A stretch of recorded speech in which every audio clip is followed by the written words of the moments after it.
আগামী ১২ ফেব্রুয়ারি অনুষ্ঠিত হবে ত্রয়োদশ জাতীয় সংসদ নির্বাচন। পূর্বের সিদ্ধান্ত অনুযায়ী জাতীয় সংসদ সাধারণ নির্বাচনের ভোট গ্রহণ ও জুলাই জাতীয় সনদ সংবিধান সংস্কার বাস্তবায়ন আদেশ ২০২৫-এর উপর গণভোট একই দিনে অনুষ্ঠিত হবে।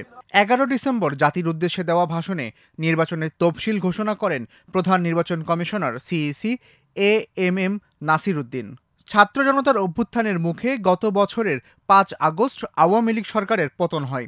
৮ আগস্ট অধ্যাপক মোহাম্মদ ইউনূসের নেতৃত্বে অন্তর্বর্তী সরকার শপথ নেওয়ার ১৬ মাসের মাথায় জাতীয় নির্বাচনের তফসিল ঘোষণা করল ইসি।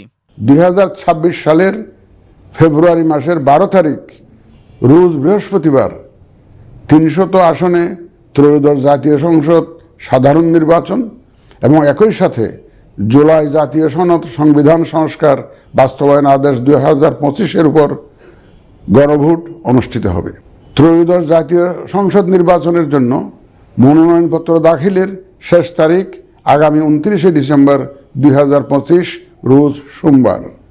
মনোনয়নপত্র বাছাই হবে আগামী ৩০ ডিসেম্বর ২০২৫ রোজ মঙ্গলবার হতে ৪ জানুয়ারি ২০২৬ রোজ রবিবার পর্যন্ত। রিটার্নিং অফিসারের আদেশের বিরুদ্ধে কমিশনে আপিল দায়েরের শেষ তারিখ ১১ জানুয়ারি ২০২৬ রোজ রবিবার। কমিশনে দায়েরকৃত আপিল নিষ্পত্তির তারিখ ১২ জানুয়ারি ২০২৬ রোজ সোমবার থেকে ১৮ জানুয়ারি ২০২৬ রোজ রবিবার পর্যন্ত। প্রার্থিতা প্রত্যাহারের শেষ তারিখ ২০ জানুয়ারি ২০২৬ রোজ মঙ্গলবার। রিটার্নিং অফিসার কর্তৃক চূড়ান্ত প্রার্থী তালিকা প্রকাশ ও প্রতীক বরাদ্দ ২১ জানুয়ারি ২০২৬ তারিখ রোজ বুধবার। নির্বাচনী প্রচারণা চলবে ২২ জানুয়ারি ২০২৬ রোজ বৃহস্পতিবার হতে ভোট গ্রহণ শুরুর ৪৮ ঘন্টা আগ পর্যন্ত তথা আগামী ১০ ফেব্রুয়ারি ২০২৬ রোজ মঙ্গলবার সকাল ৭:৩০ পর্যন্ত।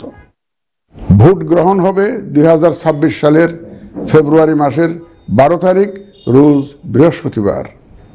নির্বাচন প্রক্রিয়ায় সকল রাজনৈতিক দল ও প্রতিদ্বন্দ্বী প্রার্থী সহ ভোটারদের আন্তরিক অংশগ্রহণ ও সক্রিয় সহযোগিতা কামনা করছি।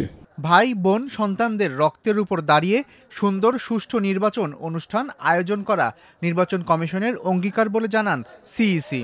নির্বাচন কমিশনের নিবন্ধিত রাজনৈতিক দলগুলোই কেবল দলীয় প্রতীকে জাতীয় সংসদ নির্বাচনে অংশ নিতে পারবেন। এখন ইসিতে নিবন্ধিত দল আছে ৫৬টি। এর মধ্যে রাজনৈতিক কর্মকাণ্ড নিষিদ্ধ থাকায় আওয়ামী লীগের নিবন্ধন স্থগিত আছে। নিবন্ধন স্থগিত থাকা দল নির্বাচনে অংশ নিতে পারে না। এর বাইরে প্রার্থী হওয়ার যোগ্য যে কোনো ব্যক্তি স্বতন্ত্র প্রার্থী হতে পারবেন। এস আল আরিফিন, প্রথম আলো।